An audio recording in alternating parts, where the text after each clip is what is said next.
Thank you to Policy Genius for sponsoring this video. Hey everyone, thank you for joining me. A big day ahead of us. In the last video, we did the front door, installing it, trimming it out. In this one, we're going to do the handrails.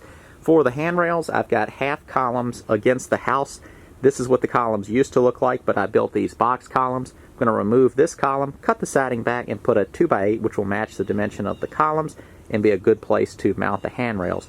I could keep these, they wouldn't match, but then the other problem is that the turned portion starts lower than the height of what my handrails will be. I'll be making my handrails out of 2x6s and 2x4s, ripping out components from those dimensions versus using the components that you could buy from Lowe's that are ready to go. I think this will dress the house up, give it a nice classic look versus that rental property handyman look type handrails that I would get if I used the pressure treated components that you can buy at Lowe's or Home Depot.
there it is in place.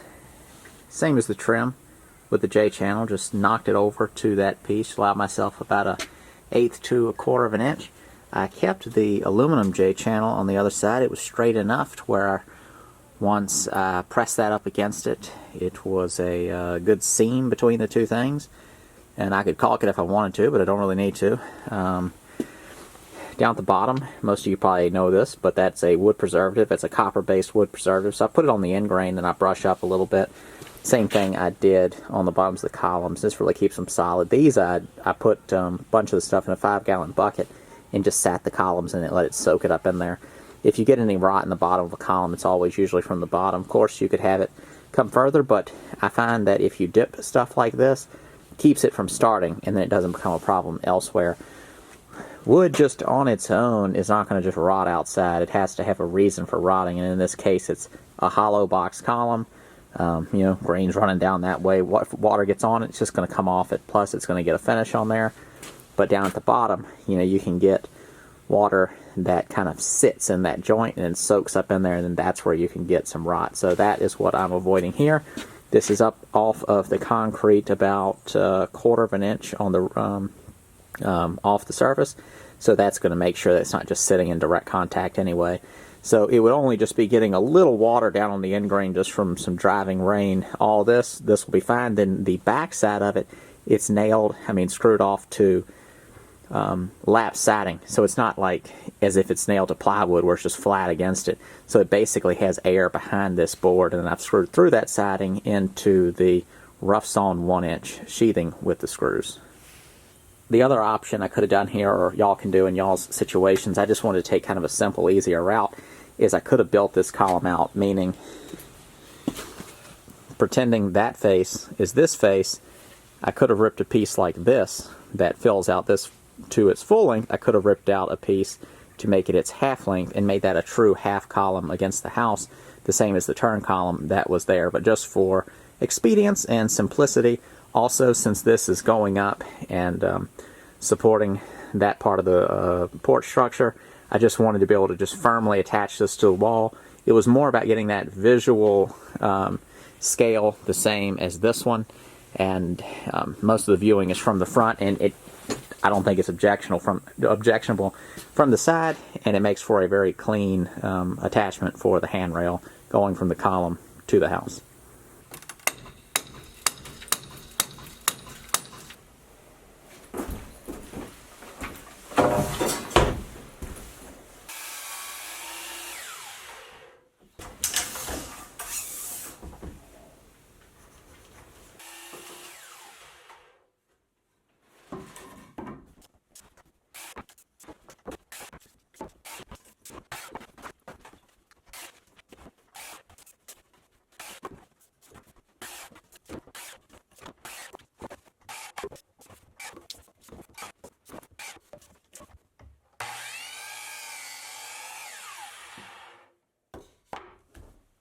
What you just saw me cutting were 27-inch long pieces of 2x6s, and these are the blanks for creating the balusters.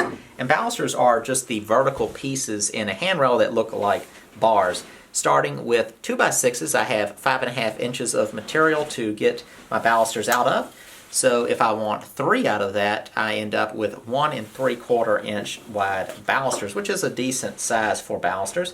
A lot of the ones you would just buy at Lowe's are 1.5 inches square, so I'm getting that little extra 1/4 inch of thickness, and that gives it a little bit of a beefier look. When you're making a cut on a table saw, you have to keep in mind the curve of the blade, and so basically when you make a cut, however wide that blade is, all that wood just gets turned into sawdust. So fortunately, 1 3/4 inches works out nicely to where as I make my cuts, 1/4 inch of wood gets lost.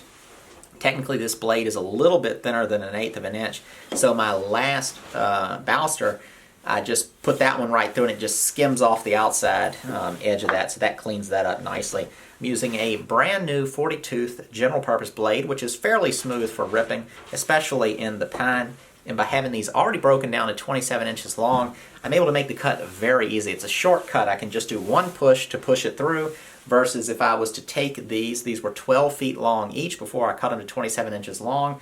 So if I was just to be ripping 12-foot long pieces, each time I'd kind of go like this, you're going to end up with saw marks Also, having it just be a brand new blade is going to cut a lot smoother.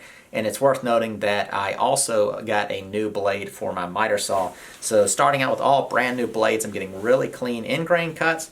And then these rip cuts are smoother than the standard face on the 2x6s. But I was pretty selective when I picked these, knowing what I was going to be using them for. And so I was trying to pick ones that were as straight as possible, didn't have a lot of tear out, and the least amount of knots as possible. So we're all set up. Let's go ahead and get them all ripped out.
You need home insurance. It's that simple. So why is buying it so complicated? Policy Genius asked themselves that question.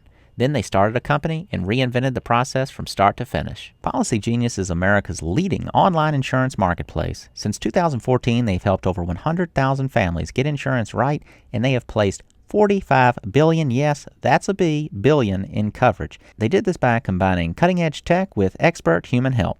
By answering just a few questions about yourself and your property, Policy Genius will help you find the best coverage for your home. Their experts will compare your current policy against options from the top companies to make sure you're getting the right coverage at the best possible price. Once you find the right policy, they'll help at every step to get you covered at no extra cost. And even better, they'll reshop your policies annually to make sure you keep paying the best price. Unlike traditional insurance companies, there's no hard sell. You simply enter a few basic details about yourself and your property into their easy-to-use website, and you'll be shopping policies catered to your needs. Give their comparison tool for home insurance a try, and you'll see how much you can save today. While you're at it, take a look at the other policies they offer, including very affordable life insurance to keep you covered in every way. Policy Genius has saved their home and auto customers an average of $1,000 a year by reshopping their insurance coverage. Visit policygenius.com/homemadehome to shop the market and start saving today. This morning I spent some time addressing the column on the left. Let's take a look at that. This one came out differently. I had to do a bunch of kind of goofy shimming, and there's some shimming behind here. I just needed to get that taken care of. It was a little complicated and fussy to do on camera. You can see that the siding comes out in front of it right there. It's due to a few different issues. So I'm just going to put some sort of a trim strip right here. That'll go up to the bottom of the handrail, so it'll be very inconspicuous, but it'll kind of just, trim that out. I am dealing with this came right to the edge of the window, so I may address my rough opening by coming over an extra stud to give myself more room for trim, and then, I don't know, maybe taking this stud out to where I can shift the window over and adjusting this just to where my window doesn't look too jammed up against the column. So I'll come up with something as simple as possible for that. What we're going to do is we're going to get one handrail set up, and then from there I may just go ahead and duplicate it, and then we will take a look at it all after it's done. But just to let you know how I start these off is I've got those two base pieces, each 1.5 inches thick, so that's 3 inches total. So the bottom of my handrail will sit right on that. This porch is slightly tilted down, so this is the lowest point, so I'll be slightly less than 3 inches spacing under here, which is a requirement. So I am going to set it on there, level it out, and then build the handrail off of that 2x4.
Well, there's the first handrail done. I'm liking the way it looks. There are a few things you can do to make it look even better, and I'll go over those really quick. One of the biggest things is you can put a 1x4 on top of the handrail, then take a piece of base cap that you put on baseboards, flip it over to where the big end of the base cap is up top, so it kind of round over like a bull nose and then go down onto the 2x4. Just gives you a bigger handrail. I may end up doing that, or I may just go with this for now. I like the simplicity of it, and again, it's got sort of a older look, a classic look, once this is all painted up and everything. It'll look very in keeping to what could have been on this house originally.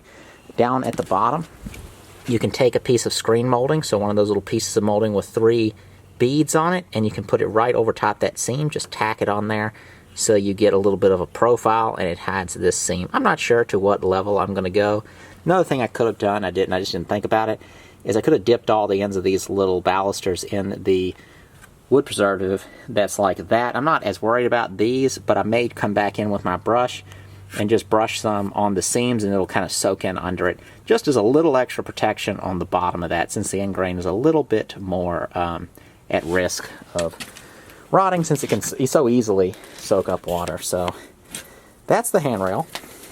I need to do another one here and another one there. So I'm going to do that off camera to where I can speed through it, because I need to get it all done quickly, and then we'll take a look at it all finished up.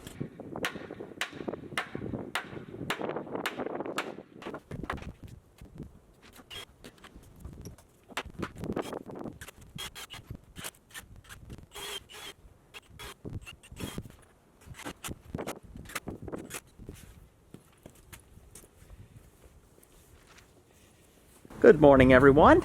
Let's take a look at the handrails before we wrap things up. It's a little breezy. Hope that doesn't have too big of an impact on the audio. There's the handrail, so you get to see the spindle spacing and the scale of different things. Forgive that door right there. Doesn't know any better. There's those. And you can see they're at the same height. So this was the corner that I set my height on. I didn't do it over there and then have it do something weird and then have this one be off from it. That's established by, again, the little base plate on the column sitting right on top. So that gets me 3 inches off. And then whatever it does over here and whatever it does over here to stay level, as far as how far it is from here to here, you know, that's on its own, and that one's on its own. Then there's the one I finished up in that little night shot. So I did this one completely off camera, and then that's what I was showing, just getting the top of that handrail. So I'm pleased with them. The only other way you could do this, I think, that would make them stiffer would be to shorten the balusters, have that 1-inch piece and then a 2x4 on edge and then the top piece. But you know, it's plenty stiff and runs this short. And then if you ever wanted to, you could have like a little leg piece that comes down to support the centers. But these are plenty stiff on this dimension. If they were running longer, I might go ahead and put that extra piece in there and then, you know, make some other changes to make it look nice. You know, there's a difference between, and this is where design makes a difference, of the way something functions. You can have something that functions perfectly and looks terrible. You can have something that looks wonderful and functions terribly. Kind of combining those two into a happy medium is sort of the goal, or should be the goal. It's what I kind of try to do. And then, so this has been one of my, I'm going to get off topic right here, but one of my favorite things to do is take really common materials and try to do something just a little extra special with them. And I'm not saying that this is anything all that special, but this has a nice classic look, and this is just made out of 2x4s and 2x6s. But by the time it's all done and painted up, and if I go back in there and add that little piece of trim I mentioned and do anything special, you would transform this thing into looking like some millwork thing that you had someone come in and do for you, and you totally just DIY'd it with basic materials and basic tools. So just something to consider. So you can kind of get an idea now. Really, things are shaping up. Obviously, even a rundown building is considered architectural, but it just starts to give it just such a more solid look. You're just starting to get all the traditional lines that you expect out of something, and I'm really enjoying it. I may end up taking the bushes out. People have been asking about that. I've been considering it. If I took them out, I'm just going to dig them up and move them. It's a good time of the year probably to be doing that. They're kind of dormant. But yeah, so in the paint job, just to address something, those pocket holes were going to get filled. Any screw holes get filled. Any kind of caulking that would make a difference would, you know, take place like down the side there. That would clean that up. Yeah.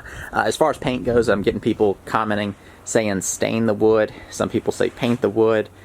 You know, I mentioned white. People say it'd be too much white. I'm not sure what I'm doing yet. You know, all this is sort of up in the air all the time for me. I'm just making it up as I go.